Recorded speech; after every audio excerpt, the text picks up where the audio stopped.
امام شعبی رحمہ اللہ جب خلیفہ عبد المالک کے سفیر کی حیثیت سے کیسر روم کے دربار میں پہنچے تو ان سے مختلف موضوعات پر گفتگو کرنے کے بعد قیصر روم بہت متاثر ہوا۔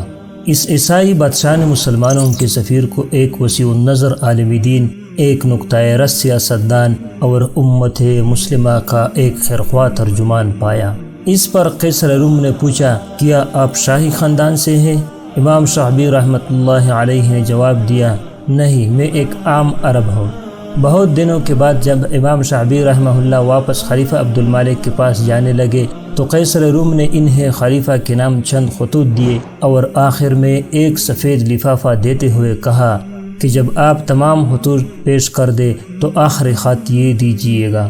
امام شعبی رحمہ اللہ نے ایسا ہی کیا۔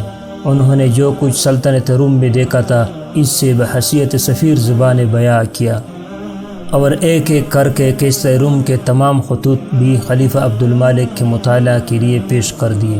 پھر اس بند لفافے کی باری آئی تو انہوں نے اس سے بھی خلیفہ کے سامنے رکھ دیا۔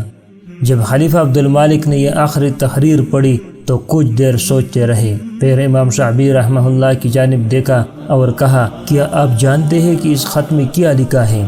امام شعبی رحمہ اللہ نے نفی میں جواب دیا۔ خلیفہ عبد المالک نے خط امام شعبی رحمہ اللہ کے ہاتھ میں دے دیا اور کہا کہ پڑھ لیجئے۔ امام شعبی رحمہ اللہ نے پڑھا۔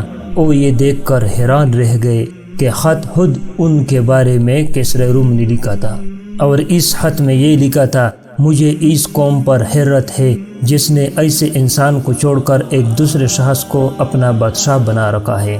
امام شعبی رحمہ اللہ نے کہا، شاید قیصر روم نے یہ بات اس لیے لکھی ہے کہ انہوں نے آپ کو نہیں دیکھا۔ بہرحال اس خط کے بارے میں مجھے معلوم ہوتا تو میں اس سے لے کر نہ آتا۔ خلیفہ عبد المالک نے مسکراتے ہوئے کہا، آپ یہ بتائیں کہ کیا آپ اس خط کے لکھنے کا مقصد سمجھ گئے ہو؟ امام شعبی رحمہ اللہ نے کہا، نہیں امیر المؤمنین۔ خلیفہ نے کہا، قیصر نے یہ خط اس لیے لکھا ہے کہ وہ آپ جیسی قابل قدر شخصیت کو ہمارے درمیان نہیں دیکھنا چاہتے، اور اس لیے یہ پرایا اختیار کیا کہ ہم آپ کو ایک خطرہ محسوس کرتے ہوئے ختم کرا دیں۔ یہ بات قیصر روم تک جب پہنچی تو اس نے کہا، خلیفہ عبد المالک نے ٹھیک سمجھا ہے، میرا بالکل یہی مقصد تھا، لیکن تاریخ بتاتی ہے کہ یہ مقصد پورا نہیں ہوا، کیونکہ یہ علم و دانش اور صلاحیتوں کی قدردانی کا دور تھا۔ آج کی طرح انہیں حق میں ملانے کا دور نہیں تھا۔